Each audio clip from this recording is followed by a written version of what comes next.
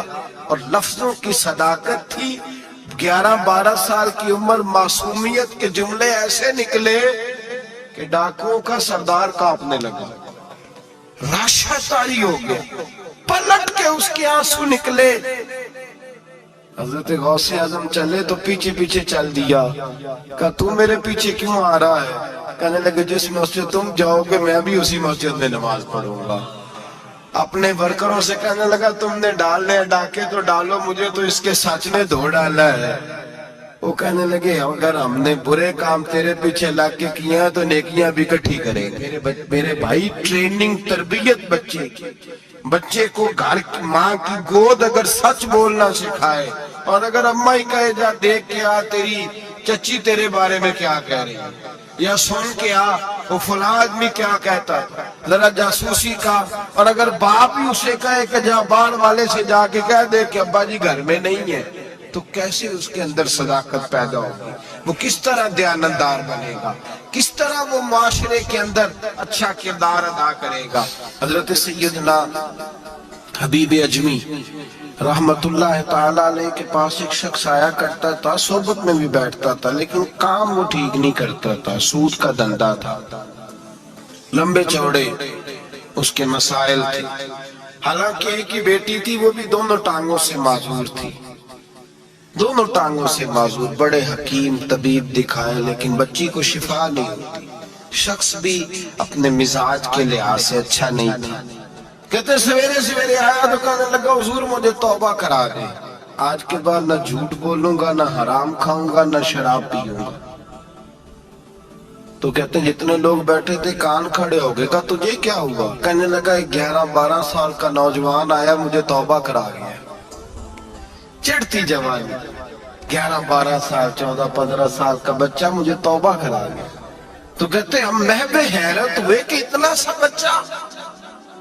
تو کہتے ہیں کسی نیک باپ کا بیٹا تھا، کسی پرہیزگار ماں کا بیٹا تھا، گھر میں تربیت ہوئی۔ اتنے بچے تو خانقاہ بھی نہیں جاتے، اتنے سے بچے تھوڑی کسی ادارے کے فارغ التحصیل ہوتے ہیں، کس مدرسے سے پڑھے ہوتے؟ کہتے چھوٹی سی عمر۔ تو کہا جناب آپ کو کیسے ملا؟ تو وہ شخص کہنے لگا حضور کل میں گیا بازار، میں نے بغداد کے چوک سے 10 کلو مچھلی بھی خرید لی، اور کچھ اور ضرورت کی چیزیں بھی، مہمان آنے تھے، وہ سارا کچھ خرید کے میں جب نکلا تو سامان زیادہ ہو گیا۔ چوک میں مزدور بیٹھے ہوتے تھے، میں نے کہا بھئی میرے ساتھ فلاں محلے تک سامان پہنچانا ہے۔ وہ بچہ کہنے لگا چچا اگر میں چلوں تو، میں نے اس کو ایڈریس وغیرہ بتلایا تو 3 دینار مزدوری طے ہو گئی سامان گھر پہنچانے کی۔ کہتے میرے ساتھ وہ نکلا، اور جب رستہ طے کرنے لگا تو رستے میں گرمی بڑی سخت تھی، ظہر کا وقت تھا، ذرا ہم نے چند قدم اٹھائے، 2-4 گلیاں گزرے تھے کہ اذان ظہر کی آواز آنے لگی۔ تو کہتے ہیں بڑی منت کے انداز میں، بڑی گزارش کے انداز میں میری طرف دیکھا، عمر چھوٹی سی ہے، کہنے لگا چچا اگر اجازت مل جائے تو میں ظہر کی نماز پڑھ لوں۔ کہتے میں ایک جگہ پھٹے پہ بیٹھ گیا اور گپے کرنے لگا، سامان وہاں رکھا، میں نے کہا پڑھ لے نماز۔ کہتے ہیں بچہ نماز پڑھنے چلا گیا، باقی لوگ دیر سے آئے، وہ نماز پڑھ کے جلدی آ گیا۔ میں نے کہا بیٹے تو جلدی آ گیا ہے؟ کہنے لگا اس لیے جلدی آیا ہوں کہ آپ یہ نہ سمجھے یہ کام چور ہے، میں نے نفل چھوڑ دیے ہیں، فارغ ہو کے پڑھ لوں گا۔ کہتے ہیں سامان اٹھایا، رستے میں گرمی شدت کی تھی، اس کا پسینہ بہنے لگا، میں آگے بڑھا، میں نے کہا بیٹے سامان تھوڑی دیر کے لیے مجھے دے دو، گرمی زیادہ ہے۔ کہنے لگا چچا کسی کا تربیت یافتہ ہوں، کسی نے ٹریننگ دی ہے، کہا ماں باپ نے کہا تھا حرام لقمہ گھر نہ لانا، کہا بات کیا ہوئی؟ کہنے لگے میں آپ کو نہیں دے سکتا، اس لیے کہ 3 دینار مزدوری گھر پہنچانے کی طے کی ہے، اگر آپ اٹھائیں گے تو پھر میں پیسے پورے نہیں لوں گا۔ داماد نے توکل کی، یہ خوبی ہے کہ اس پر